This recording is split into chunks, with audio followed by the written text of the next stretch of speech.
इस कहानी का शीर्षक है साहस की सच्ची पहचान, श्रेया की अनोखी यात्रा। श्रेया एक साधारण लेकिन मजबूत इरादों वाली लड़की थी।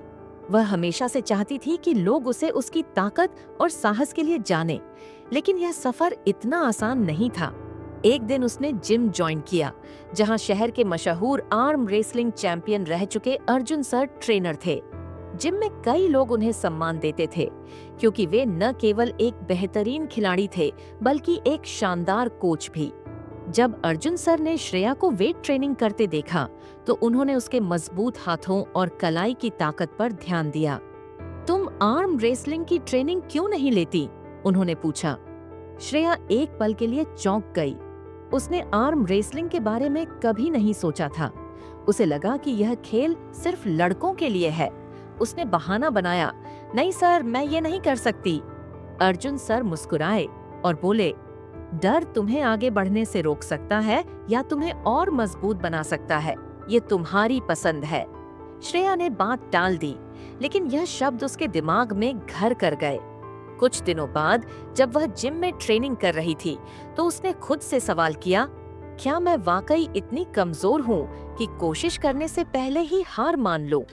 उसी दिन वह अर्जुन सर के पास गई और कहा, मैं आर्म रेसलिंग सीखना चाहती हूँ। अर्जुन सर ने उसकी आंखों में एक नया जुनून देखा। तो कल से तुम्हारी असली ट्रेनिंग शुरू। ट्रेनिंग आसान नहीं थी। उसकी उंगलियां दर्द करने लगती, कलाई में झंझनाहट होती और कई बार वह हार जाती। लेकिन हर हार के बाद वह और ज्यादा मेहनत करने लगती। पहली परीक्षा तब आई जब अर्जुन सर ने उसे लड़कों के साथ प्रैक्टिस करने के लिए कहा। सर, मैं उनके सामने टिक नहीं पाऊंगी, उसने झिझकते हुए कहा। अगर सोचोगी कि तुम कमजोर हो तो तुम कभी जीत नहीं पाओगी, कोशिश तो करो, अर्जुन सर ने जवाब दिया। श्रेया ने पहली बार एक लड़के के खिलाफ आर्म रेसलिंग की और जैसा उसने सोचा था वह हार गई। लेकिन यह हार उसे अंदर से तोड़ने के बजाय और मजबूत बना गई। आज मैं हारी हूँ, लेकिन कल नहीं हारूंगी, उसने खुद से कहा। इसके बाद उसने पहले से ज्यादा मेहनत करनी शुरू कर दी। सुबह जल्दी उठकर वर्कआउट करती, खान पान पर ध्यान देती और मानसिक रूप से खुद को मजबूत बनाने लगी।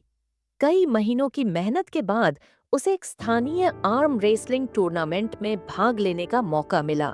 उसकी पहली प्रतिद्वंदी उससे कहीं अधिक अनुभवी थी। शुरुआत में ऐसा लगा कि श्रेया हार जाएगी, लेकिन उसने अपनी ट्रेनिंग को याद किया। धीरे धीरे उसने अपनी पकड़ मजबूत की और पहली बार किसी मुकाबले में जीत हासिल की। यह जीत सिर्फ एक जीत नहीं थी, ये एक संदेश था कि श्रेया अब तैयार थी। धीरे धीरे उसने अपनी ताकत को पहचाना। पहले उसने शहर स्तर पर जीत हासिल की, फिर जिला प्रतियोगिता में गोल्ड मेडल जीता। हर जीत के साथ उसका आत्मविश्वास बढ़ता गया। फिर आया राज्य स्तरीय मुकाबला। ये सबसे मुश्किल था। सामने वाली खिलाड़ी राष्ट्रीय स्तर की थी। श्रेया को डर लग रहा था, लेकिन उसने डर को अपने ऊपर हावी नहीं होने दिया। मैच शुरू हुआ। पहली राउंड में उसकी विरोधी भारी पड़ी, लेकिन श्रेया ने अपनी ऊर्जा बचाकर रखी थी। दूसरी राउंड में उसने अपनी पूरी ताकत लगाई और मुकाबले को बराबरी पर ला दिया।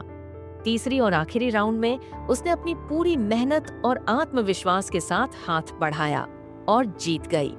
उसकी आंखों में आंसू थे, लेकिन यह खुशी के आंसू थे। उसने साबित कर दिया था कि लड़कियां किसी भी खेल में, किसी भी चुनौती में पीछे नहीं हैं। राज्य स्तरीय जीत के बाद श्रेया को राष्ट्रीय प्रतियोगिता में जाने का मौका मिला। वहां उसकी टक्कर देश की सबसे बेहतरीन खिलाड़ियों से थी। मुकाबले के दिन जब उसने चारों ओर देखा, तो उसे समझ आया कि यह सफर कितना मुश्किल था। लेकिन उसने खुद से कहा, अगर मैं यहाँ तक आई हूँ तो मैं आगे भी जा सकती हूँ। और यही हुआ। उसने पूरी ताकत से खेला और राष्ट्रीय स्तर पर भी जीत दर्ज की। अब वह अंतर्राष्ट्रीय प्रतियोगिता की तैयारी में लग चुकी थी। श्रेया की कहानी सिर्फ एक खेल की जीत नहीं थी, यह उस संघर्ष की कहानी थी जिसमें उसने डर पर काबू पाया। इस कहानी से हमें यह शिक्षा मिलती है कि डर को समाप्त नहीं किया जा सकता, लेकिन उस पर विजय पाई जा सकती है। असली ताकत सिर्फ शरीर में नहीं, बल्कि हमारे हौसले और आत्मविश्वास में होती है। कठिनाइयाँ और असफलताएं हमें गिराने के लिए नहीं आती, बल्कि यह हमारी ताकत को परखने और हमें और अधिक मजबूत बनाने के लिए होती है। अगर हम सच्चे मन से मेहनत करें और खुद पर विश्वास रखें, तो कोई भी लक्ष्य असंभव नहीं होता। अगर आपको यह कहानी पसंद आई हो, तो वीडियो को लाइक जरूर करें और हमारे चैनल को सब्सक्राइब करना न भूलें, ताकि आप और भी प्रेरणादायक और दिलचस्प कहानियां सुन सकें। धन्यवाद।